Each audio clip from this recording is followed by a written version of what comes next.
We are live. Claire, I've got a song for you. Her name is Noelle. I had a dream about her. She rings my bell. Punching past in half an hour. Oh, how she wants bouquets and tulips. And she doesn't know who I am. She doesn't give a damn about me. I'm just a teenage dirtbag, baby. Yeah, I'm just a teenage dirtbag, baby. Listen to Iron Maiden, baby, with me.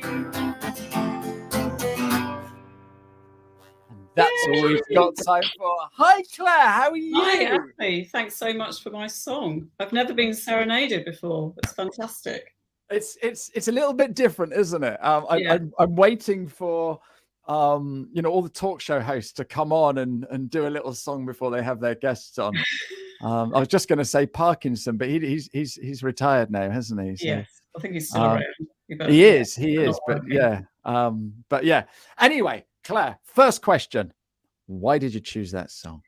I chose that song because my daughter started learning ukulele at school, at primary school, and she really enjoyed it. And we took her to see the Ukulele Orchestra of Great Britain. I don't know if you've seen them. They've been to Xmith a couple of times. We've seen them there as well. And she really loved it. And they do modern songs, but on the ukulele, and they're very funny as well. So it's really good fun. And she just became completely obsessed by them. And we've been to see them lots of times. We've met most of them. I'm sure they expect her to turn up. They've signed her ukulele, and she's doing grade 6 now. So she's, really inspired by them. But they did Teenage Dirtbag. And when at school, when she was 7, the ukulele teacher said, "Oh, I'd like you all to come in with a song that you'd like to do." And she chose Teenage Dirtbag. So the teacher, to her credit, worked out an arrangement that they could do. And they sang it at an assembly, but they changed some of the words to your boyfriend's twit. Yes, I've actually changed the lyrics on mine. Yeah, absolutely. Yeah.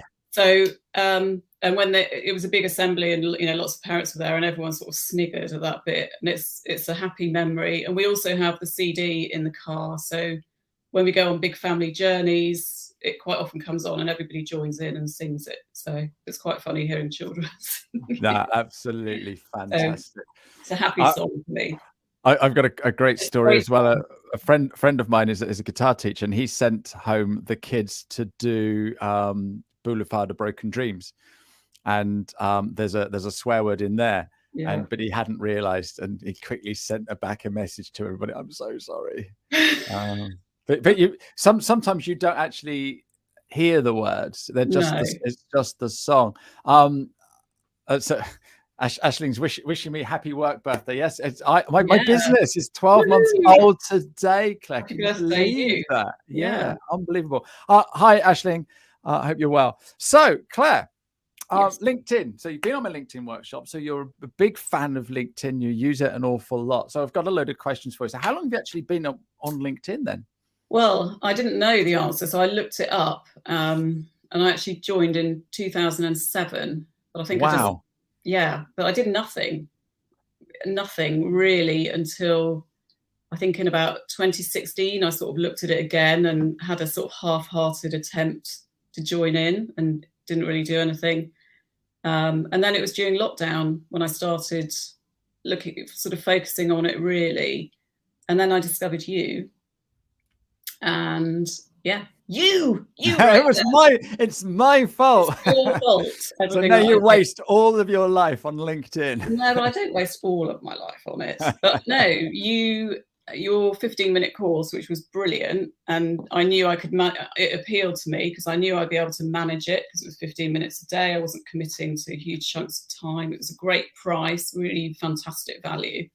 And since then, I've really joined in a lot more, much more confident about posting stuff, bit of personality, and our company page as well has really improved because we have a company page too, as you know. So, I really enjoy it.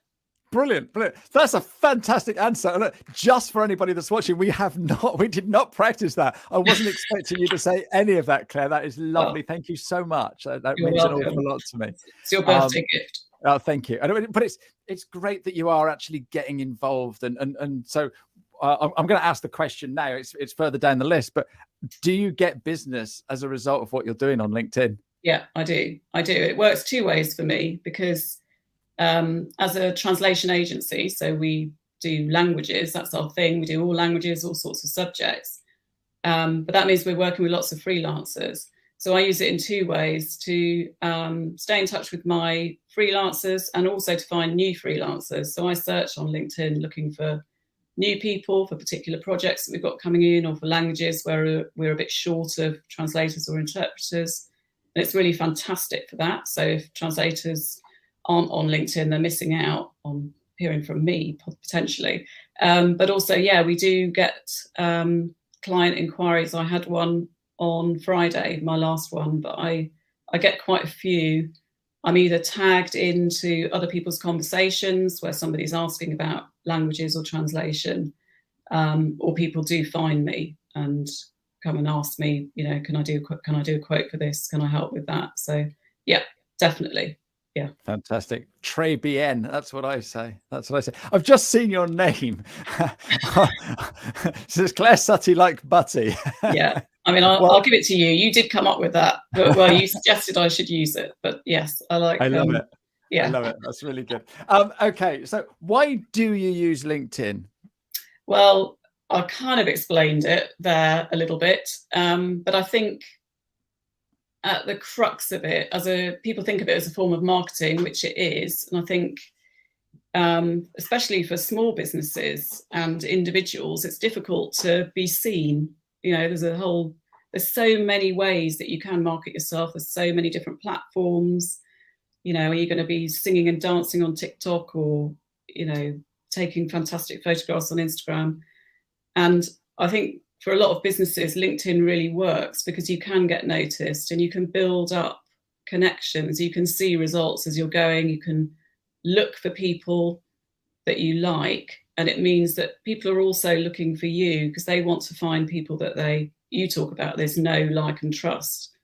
And I think thanks to, despite, I suppose, all the technology, everyone thinks will all be automated. You know, for translations, you just upload a file, somebody will send it back to you, and you don't have to have any communication at all with a human. But actually, that's not what clients want. They want to have that communication. They want to speak to you, and it makes a huge difference. And quite often it saves time and money in the long run if you speak to someone and work out good ways of working. So I think it's a way of getting your personality across. It's free, obviously, unless you do paid advertising, which I don't. And it's good to be part of a community. If you're in a small company or you're working by yourself, you can feel part of a bigger thing. Yeah, no, absolutely. And so in my post today, obviously I wrote about me being in business for 12 months, but it's because of the community within LinkedIn. I have got so many friends. So I really don't, although I'm here in my shed, I really don't feel alone. And I think that's the beauty there. So how often do you post your own content, Claire? Not as often as I should, probably. I try do it 2 or 3 times a week. That's fantastic. That's absolutely fantastic. Yeah, I don't have a set schedule. I don't use a scheduler. I have done in the past, but I found I didn't get as much engagement. And I think people can see that you've used a scheduler, so it kind of undermines your post in some way. So yeah, I try. And sometimes I think, I haven't got anything to post. And I take all your tips, like have a quick look through my phone and see what photos I've taken recently. And, you know, I live in a beautiful part of the country in Devon, like, you know, just up the road from you. And there's always something absolutely amazing. And it's great to be able to share that with people and show the human side of the business, the person behind it. It's all cliches, but it's true. Yeah, absolutely. Because people buy from people who they know, like, and trust. So yeah, that's the great way of doing it. So when do you find the best time is to post your content then? Well, I have tried different times, but I generally find the morning for me seems to work best. I think if I post in the afternoon, I don't get much engagement at all. I think people get possibly, I assume, start work and they have a quick look on LinkedIn and they do a lot of things then, and then they get involved in work, and they're busy in the afternoon, so they're not really checking in. I don't know. I don't know if that's something that you find as well. But that's the thing. It's what works for you. Yeah. That's the thing. And actually getting that post out is more important than what time it is. So no, absolutely superb. I sent a message to somebody I'm working with at the moment because they posted last night at a stupid time.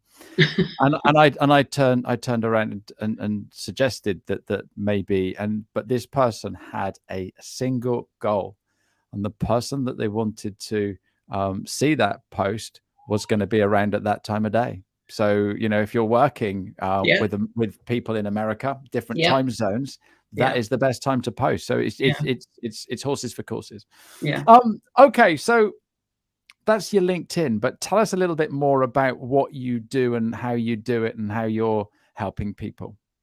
So I run Atlas Translations. We're a translation agency, so we cover translation, interpreting, voiceovers, subtitles, anything to do with languages really, except for teaching. And we cover all languages and subject areas using highly skilled freelancers, as I mentioned. So it's all down to a massive team of freelancers behind us. In the office, we have a number of project managers who look after the clients and organise stuff. That's basically what we do, and we all really enjoy it. It's a job that I've been doing for 31 years, so I'm 30 years ahead of you. Wow. But I still really enjoy it, and that's being able to get up on a Monday morning and not have that horrible, another working week. I feel very lucky that I'm doing that, but I really enjoy it. Yeah. And so we help. Anything you look at has translations on it, whether it's a packet of food, instructions for how to wash your trousers, your mobile phone. Once you start looking, you see languages everywhere. And that's what we help with. Yeah. No, fantastic. And the thing, because you're an agency, then whatever I want to translate, you are going to be able to help me, aren't you? Yeah. Well, we'll have somebody with very specific niches. So some translators just do one thing. So they might only translate about contract law, or they might only do marketing copy for luxury goods. So they have very specialist areas. So we match it up with somebody. They only work into their mother tongue. They're incredibly qualified people. They're just the most amazing bunch of. Everyone I speak to, I think, wow, that's incredible. So they all speak lots of languages, obviously, and put us all to shame. But yeah, I won't start talking about the state of the education system when it comes to learning languages in the UK. So how many languages do you speak, Claire? God, don't ask me that. I studied French at A level, and then I did Spanish and linguistics at university. That was a long time ago, and I was really good at languages and I was good at translating, but I didn't want to be a translator because I have an older sister who's 5 years older than me, and she became a translator. And I'd always been compared to her throughout school. It was, she could do that, she could do this, what, Karen this, Karen that. I know. Yeah. So I thought, there's no way, I'm definitely not going to do the same thing as her. So I didn't, and I went into the corporate world, and I was a bank manager, and I did lots of sales jobs. I sold anti-wrinkle cream, telephone switchboard systems, glue guns, all sorts of weird things, computer software that I had no idea what it did, but I sold it. That's fantastic. No, it's really good, and a lot of it was by phone. So I think that gave me a really, really good head start to speak to people at the beginning, because obviously back then, in olden times, we didn't have websites or LinkedIn or social media. Wouldn't life have been easier back then? Well, yes, it was. It was slower, I think. Yeah. So I spent a lot of time either at the post office or on the phone. Yeah. So that's. So I did my stint in telecoms as well. So who did you work for, if you're allowed to So say? telesales. I was telesales, Yeah, right? Okay, the telephone systems. It was for Philips. right. Okay. Yeah, Wow. Wow. yeah. I don't even know if they have telephone systems No, anymore. and there was some sort of mobile communication system that we had to sell to farmers and taxi drivers. That was ringing up farmers and taxi drivers. You can imagine how well that went down. Yeah, not at all. um, we've got Debbie's joining us from America. Hi, Debbie. How are you? I don't know. My voice just went up a little bit then, like she can hear me anyway. I don't need to shout. Thank you very much for your kind wishes, Debbie. Thanks for joining us. I hope it's nice over there. I don't know what time it is over there, but it's early, isn't it? I think so. Like 6:30, 7:30, something crazy. So with your business, how many hours do you work in your business, and is that working for you? So my about 3 years ago, 3 years, yes, 3 years ago, we I had a chat to my staff and I suggested that we trialed a 4-day working week. So, and it's quite a big memory for me, because there was a bit of silence and everybody, you could see everyone thinking, what's she talking about? And then somebody said, so no extra hours and still the same money. Yes. So that's worked really well for us. So my staff work 3 days in the office, and then they have 1 day where they can work at home, and then they have 1 day completely off. Obviously they don't all have the same day off. It's kind of staggered. Now I do actually work 5 days usually, because I'm more part-time. I have 3 children, so I'm often doing the school run and other commitments. So I sort of work around the rest of my life, I suppose. Yeah. Oh, that's superb. So, okay, so 4-day working week. Yeah. Do we take the Monday or the Friday so that we get a long weekend, or do we take the Wednesday so we get 2 short weeks? Well, it's interesting, because I thought everybody would want either the Monday or the Friday, but it didn't work out like that at all. So everybody chose, there was no fighting or sort of arguing about it. Everyone chose different days. So yeah, you'd have to ask them how they chose it. Yeah, no, perfect. It gets you thinking, doesn't it? Yeah, it does. Now, the whole idea of setting my business up was so that I only work 3 days a week. Obviously, in my first year or two, I need to put a bit of work in. But my wife said, you've got to, as a compromise, how about you finish at lunchtime on a Friday? So that's what I do. I think that's a really, really healthy thing to do. And it's something you have to be responsible for it, don't you? And think about yourself. Because I think people get carried away and they don't schedule any time off at all. They don't even take holidays because they're so worried that when they come back, their clients will have somehow nothing left here. But you have to schedule that time, and you have to manage your clients and just say, look, I'm going to be away. They understand that, and I think clients will understand if you're not around as well at a particular time, like a Friday afternoon. You just tell your clients that, and everybody knows you don't work on a Friday afternoon. Absolutely. They're not going to stop contacting you just because you don't work on a Friday afternoon. No, absolutely. Yeah. So you do some other stuff as well. I've seen posting on LinkedIn, something to do with Postboxes. What goes on then, Claire? I do. So about 4 or 5 years ago, I met an amazing lady from a secret society of yarn bombers in Hertfordshire. She was about 90 years old, but they'd just done this fundraising campaign where they put knitted and crocheted toppers on post boxes, and they'd raised lots of money for a local hospice. And I thought, that's such a brilliant idea. And I mentioned it to a very clever friend of mine who does crochet. And she made one and sent me a photo and said, what, like this? So it's like, yeah, exactly like that. So we thought we would do it. And I sort of tried to think how I could involve everyone in the community. So I thought if we got each post box topper sponsored by a local business, then that would raise money for the charity before we'd even started. So it wouldn't really matter if no one else ever donated. We'd still get some money from the businesses.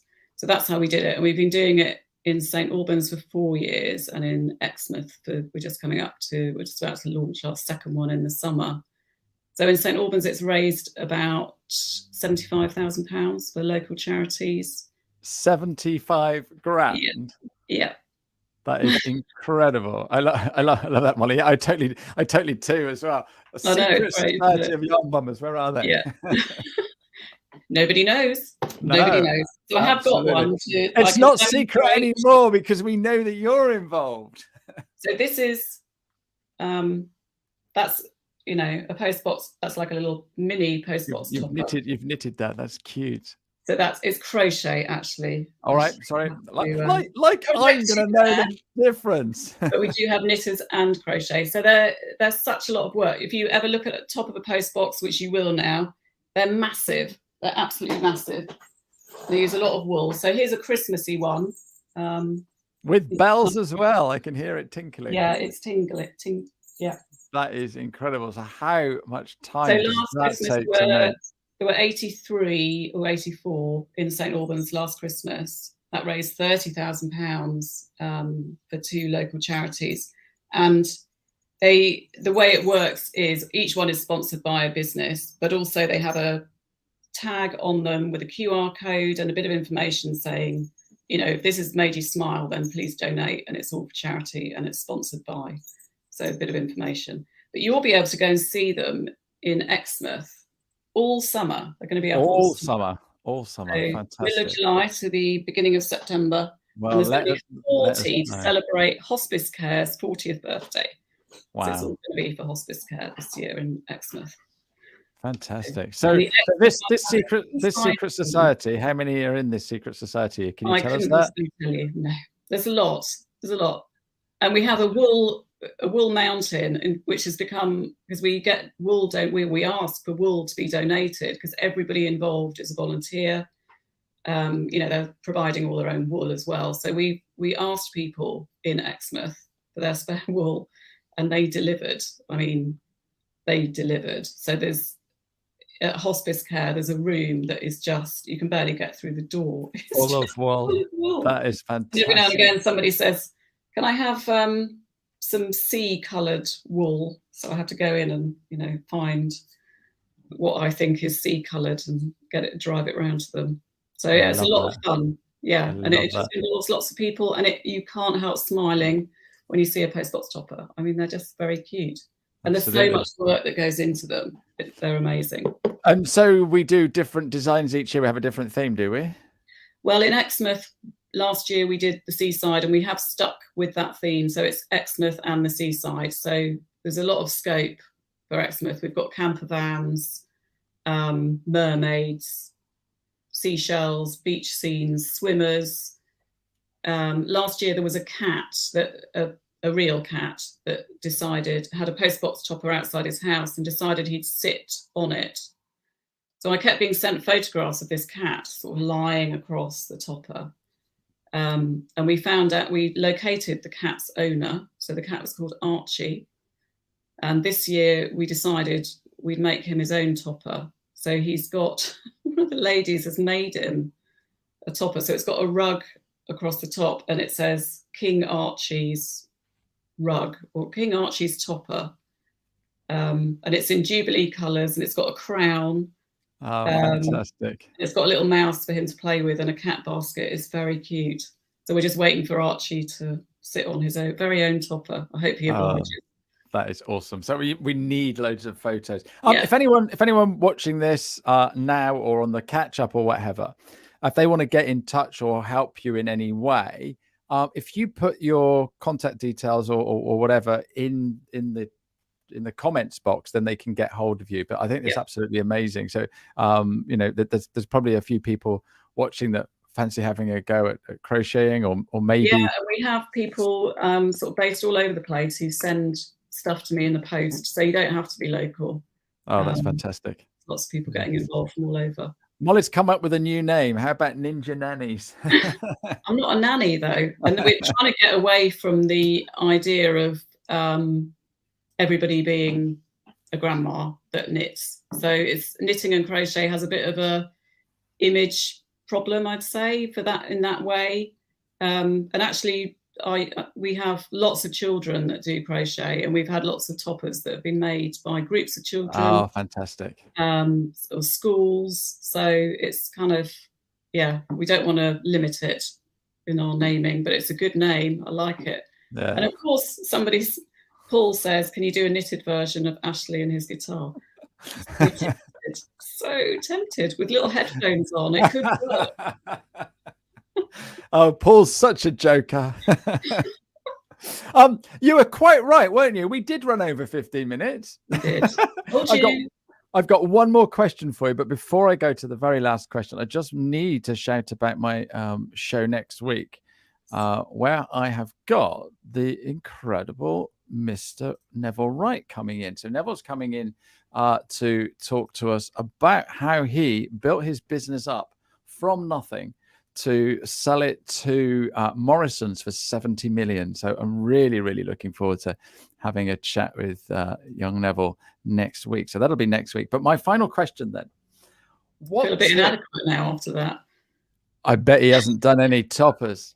No, I bet he hasn't. You ask him. Ask him. And he doesn't live in a lovely part of the world. So what tip would you give your 16-year-old self, Claire? Well, I was only 22 when I started my business, so not that far away. But I suppose I would tell myself just to be a bit more confident and put myself out there a bit more. So, yeah, to get out and meet people and try new things a bit earlier, you know, be braver. Yeah. It's easy for us to say that at our age now, but at 22. Our grand old age, yes. Yeah, amazing, amazing. You've been an absolute delight today, Claire. I've got one more comment here. Where are we? I can't see it. I can't see that comment. There's a new comment come in, but it's not showing me on my system. So I do apologize. But thank you very much, everybody, for all your lovely comments. Claire, you have been an absolute superstar today. Lovely to have a chat and to find out about this wonderful work that you do for the charity. So keep that up and give us a shout when it's all live in Xmith in the summer. Super duper. Thanks ever so much.